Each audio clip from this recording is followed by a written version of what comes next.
Taxation Neutralising Base Erosion and Profit Shifting Bill, third reading.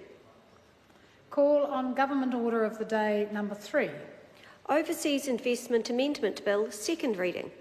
Madam Speaker, I call the Honourable David Parker. I move that the Overseas Investment Amendment Bill be now read a second time. Madam Speaker, I'd like to start by thanking all who have worked on this exceptionally important piece of legislation. I stand here today proud of my fellow ministers, select committee members, agency officials and all of the many New Zealanders who took the time to make a submission during the committee's consultation. In particular, I'd like to thank all of those who provided useful feedback on the forestry changes during the 3 rounds of consultation with Maori hosted by the Treasury and myself. They've helped deliver a piece of legislation which in turn helps restore New Zealanders' birthrights. Because tonight we are enshrining in law that it is a privilege to invest in New Zealand residential land. This is another step to making the great Kiwi dream of home ownership more of a reality once again. We should not be tenants in our own land. The scale of the problem is clear. Statistics New Zealand for March 2018 quarter showed that nearly 10% of all home sales in the Queenstown Lakes district were to people who were not New Zealand citizens or resident visa holders. In the same period, nearly 20% of the homes in central Auckland were sold to foreign buyers. The ASB survey out today says it's even higher, and the government doesn't think that it's a coincidence that these are some of the least affordable areas in New Zealand. That's why, under the government's changes, investors will no longer be able to purchase the existing homes that there are in New Zealand. That means 1.8 million existing homes will now be out of reach of foreign buyers after we move through the following stages of this bill. Instead, they'll normally only be able to be bought by New Zealand residents and citizens and residents class visa holders who've spent or commit to spend the majority of their time in New Zealand and who pay tax here. The bill works along the government's extensive agenda to improve housing affordability, including Kiwi Build, the urban growth agenda and tax policy changes to discourage property speculation.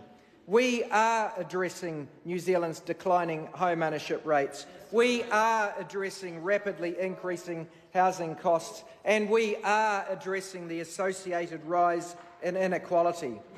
By ensuring that the prices of New Zealand homes, whether they're lakeside gems, the best houses in the Bay of Islands, or family homes in our more modest suburbs in our regional towns and urban centres, these prices are going to be set by local buyers, not by the wealthy 1% from international markets. A number of changes have been made to the bill to ensure the regime channels what foreign direct investment we do have in housing towards boosting housing supply.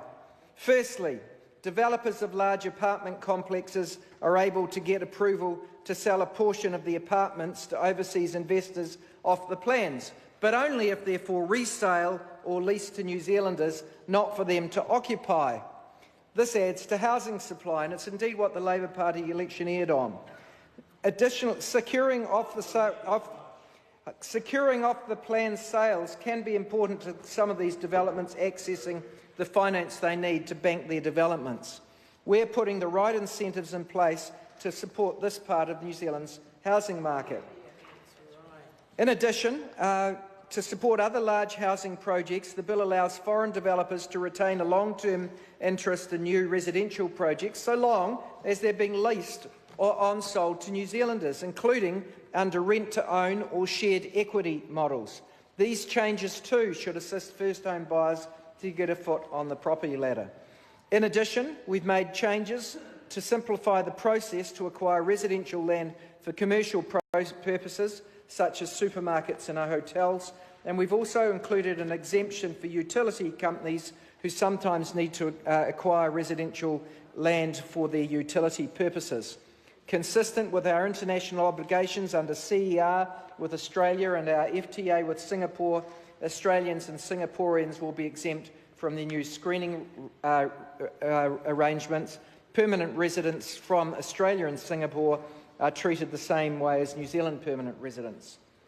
We also are addressing forestry issues, and this bill reflects the importance the government places on the forestry industry. The legislation both improves the coherence and simplicity of the screening regime for overseas investment in the forest sector.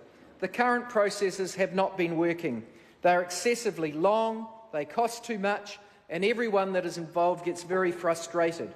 We already have high rates of foreign direct investment in forestry, and we need more to help plant the 1 billion trees. Under the government's proposed streamlined investment regime for forestry, this applies irrespective of whether they're seeking to acquire a forest registration right or a freehold or leasehold interest in the land. These amendments reduce the regulatory burden that has been weighing on that sector's productivity and help position it for future growth. By bringing investments in forestry rights and certain forest registration rights and certain other profit of proms, which is a long-term interest in land, into the screening regime, the same way as investments in leasehold and freehold are, we've also removed a loophole that would otherwise have allowed investors to effectively avoid the screening regime that we have in forestry. It's important to note that New Zealand welcomes productive foreign investment when this adds to the economy. And this government is committed to maintaining New Zealand as an open, outward-looking trading nation. Consistent with this vision, the bill will allow persons to acquire residential land where they spend the majority of their time in New Zealand and are committed to reside and become tax resident in New Zealand, where their investment will increase housing supply or where they'll use the land in the ways that support the growth of our economy and the creation of new jobs and opportunities. We are simplifying the process for acquiring an interest in our forestry land by reducing processing times. We're going to supercharge investment in that system, with New Zealanders being the beneficiaries of a more effective and efficient sector. This bill will help ensure that a greater proportion of foreign direct investment is directed into the productive economy, where the benefits of capital investment are greatest, rather than those in other areas such as housing, where these flows can instead be detrimental. Madam Speaker, National said this could not be done. Wrong. They said stamp duty was an option. Wrong again. They said this would break lots of prior free trade agreements. Wrong yet again. If this had not been fixed before CPTPP came into effect, the ability to control foreign buying of New Zealand homes would have been lost in practice forever, not just for buyers from the CPTPP countries, but for other countries, including China, under earlier free trade agreements with the benefit of most favoured nation clauses. Through this legislation, we are preserving the sovereignty of future parliaments, be they governments of Labour, New Zealand First, Green disposition, or national governments. We are preserving the future sovereignty of parliaments to tighten or loosen the rules. If we had not done this, Parliament would have in effect lost the right to do that. But they've got to come to Parliament to do it. If future governments want to change this rules, they're not going to be able to sneak it through by regulation, because we've got very tightly constrained regulation-making powers. Madam Speaker, I note that one of my colleagues from the other side of the House, Clutha Southland MP Hamish Walker, has argued for a carve-out for foreigners buying homes in Queenstown. Seems he's happy that 1 in 10 people in that region, properties in that region, are sold to people who don't live here, probably don't pay any tax here and don't vote here. He wants to ensure they can continue to outbid the New Zealanders that they are outbidding, because that's the only time they buy is when they're outbidding in New Zealand. But it gets worse. He doesn't just want to carve out for foreigners, he wants to carve out only for rich foreigners. I quote from his press release, it would make sense to give a carve-out for foreigners buying for Queenstown, for example, at a certain price point, say over $5 million for foreign purchases in Queenstown. That is what they think on the other side of the House. That's the difference between Labour and National. We act for the interests of all New Zealanders, not just a wealthy elite. We don't want to prefer the interests of foreign buyers from overseas, 1%ers who often don't pay tax anywhere, and yet come here because they like what we've got here, sometimes because their own countries are no longer safe places to live in. Madam Speaker, we're here for New Zealanders. We don't think they should be outbid by foreign buyers. It's our birthright, not theirs, and I commend this legislation to the House. The question is that the motion be agreed to.